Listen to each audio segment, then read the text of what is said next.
నిన్న అందరూ నామినేషన్ అన్నది వీడియో చూసే ఉంటారు.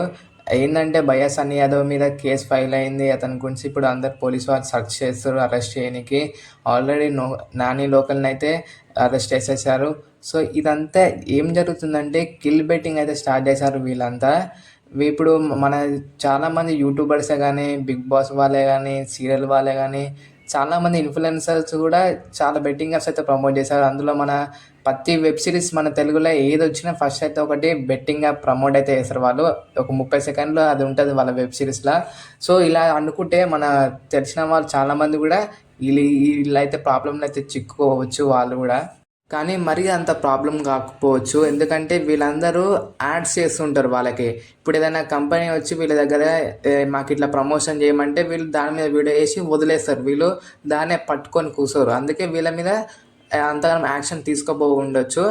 కాపోతే ఎవరైతే దాని మీదనే పదే పదే ప్రమోట్ చేస్తూ ఉంటారో, దాని మీదనే పడి కూర్చుంటారో, ఇట్లా వీడియోలు చేసుకుంటా ఇప్పుడు ఇక్కడికి ఇంత చేశాను, ఇలా చేశాను, ఇళ్ళకి పోతే ఇలా వచ్చిందని ఎవరైనా అలా చెప్పారంటే భయ్యా సన్నీ యాదవ్ లెక్క లేకపోతే నాని లోకల్ లెక్క వాళ్ళని పదే పదే ప్రమోట్ చేసుకుంటా వీడియోలు వేసిరంటే వాళ్ళైతే పక్క జైలుకి వెళ్ళాల్సిందే. చాలా అంటే చాలా స్ట్రిక్ట్ రూల్స్ అయితే స్టార్ట్ చేశారు మన తెలుగులో మాత్రం. తెలంగాణలో, ఏపీలో మాత్రం. నార్త్కి అయితే ఇదైతే కామన్ అనుకోండి. నార్త్లో అయితే చిన్న చిన్న పోరగాడు అసంటిది ప్రమోట్ చేస్తుంటారు. అక్కడ వాళ్ళు వదిలేసిర్రు. ఎందుకంటే ఎంతమందికి అని చెప్తారు, ఒక్కడా ఇద్దరా అంటే అక్కడ ఉన్న పెద్ద పెద్ద సినిమా హీరోలు సహా, పెద్ద పెద్ద ఇన్ఫ్లుయెన్సర్స్ సహా మొత్తం దీని మీద డిపెండ్ అయి ఉంటారు. సో, అక్కడ వాళ్ళైతే పిచ్చి పిచ్చిగా మునిగిపోయారు ఇలా. మన తెలుగులో కూడా స్టార్ట్ అవుతుంది.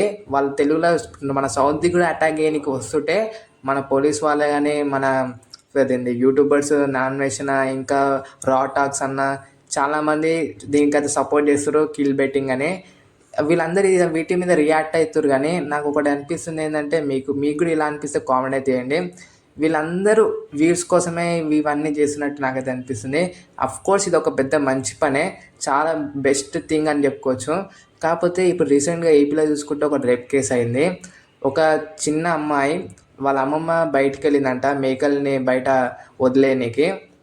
అయితే ఒక 15 ఇయర్స్ ఒక మనిషి వచ్చిండు, ఒక అబ్బాయి 15 ఇయర్స్ అంకుల్ గారు. తర్వాతకు ఒక అంకుల్ గారు వచ్చి ఆ అమ్మాయితోడైతే చాలా అంటే చాలా గలీజ్గా అయితే బిహేవియర్ అయితే చేసిండంట. ఇలాంటి వాటి మీద రియాక్ట్ అవ్వరు వీళ్ళు. అదేదో పెద్ద ఇష్యూ, అమ్మాయి చనిపోయి టీవీలల్లో, న్యూస్లో, పేపర్లలో ఎక్కి అంతా అయినాక అందరు వీడియోలు చేస్తారు. ఫాల్తుగాళ్ళు అందరు వీడియోలు చేస్తారు. ముక్కు ముద్దెళ్ళను కూడా వీడియో చేశారు. ఇలా అయింది, ఇలా అయింది, ఇలా అయింది అంటారు. 2-3 రోజులు అయినాక అందరు మర్చిపోతారు. కిల్ బెట్టింగ్ కంటే ఇలాంటి వాళ్ళని పోలీసు వాళ్ళు ఎట్లైనా కేర్ తీసుకుంటారు, జైళ్ళల్లో వేస్తారు. అలాంటి వాళ్ళకంటే ఫస్ట్ ఇలాంటి వాళ్ళ మీద ఫోకస్ చేయాలి వీళ్ళంతా. ఇప్పుడు బెట్టింగ్ అంటే వాడు వాడు వీడియో చేస్తాడు, మనం కదా విని వాళ్ళ ఆడి పైసలు పోగొట్టుకుంటుంది మన మన చేతులుండి. కానీ ఇదైతే మన చేతుల్లో లేదు కదా. ఇలాంటి వాళ్ళని ఆపాలి. ఇలాంటి వాళ్ళని ఒక్కొక్కసారి చంపే ఇట్లా ఉరిశిక్ష ఇలాంటివి ఏం జరగవు మన తెలుగు దాంట్లో. మన ఇండియాలోనే జరగవు ఇలాంటివి. బెట్టింగ్ యాప్స్ మీద చాలా ఫోకస్ చేస్తారు. అలాంటి వాళ్ళని జైల్లో వేస్తారు. మంచిగానే ఉంది అంతా. ఇలాంటి వాళ్ళ మీద కూడా కొంచెం ఫోకస్ చేయొచ్చు కదా. అలా కూడా కానీ ఇంకా రీసెర్చ్ చేస్తారంట వాడు చేసినా లేదా అని. అంత గంటలు గంటలు 2-3 నెలలు టైం తీసుకుంటారు. వాడు జైలుకి పోయలేదు, సచ్చేయలేదు, ఆడు తిని మెక్కి కూర్చుంటాడు. ఇది మన రూల్స్ కానీ రెగ్యులేషన్స్ కానీ. ఒకసారి మీ ఒపీనియన్ కూడా కామెంట్ చేయండి గైస్, మీకు ఎలా అనిపిస్తుందో. ఇలాంటి వాళ్ళందరూ ప్రతి ఒక్క యూట్యూబర్ ఉన్నారు భయ్య, అందరు అదేదో పెద్ద న్యూస్ అయ్యేంత వరకు ఒక్కడు కూడా యూట్యూబ్ వీడియోలు పెట్టారు ఆ యూట్యూబ్ ఛానల్లో. అయితే నాకైతే ఇదే అనిపిస్తుంది. నా ఒపీనియన్ అయితే నేనైతే ఫ్రాంక్లీ అయితే షేర్ చేశాను మీతోటి. మీకేమనిపిస్తుంది, మీ ఒపీనియన్ కూడా అయితే కామెంట్ అయితే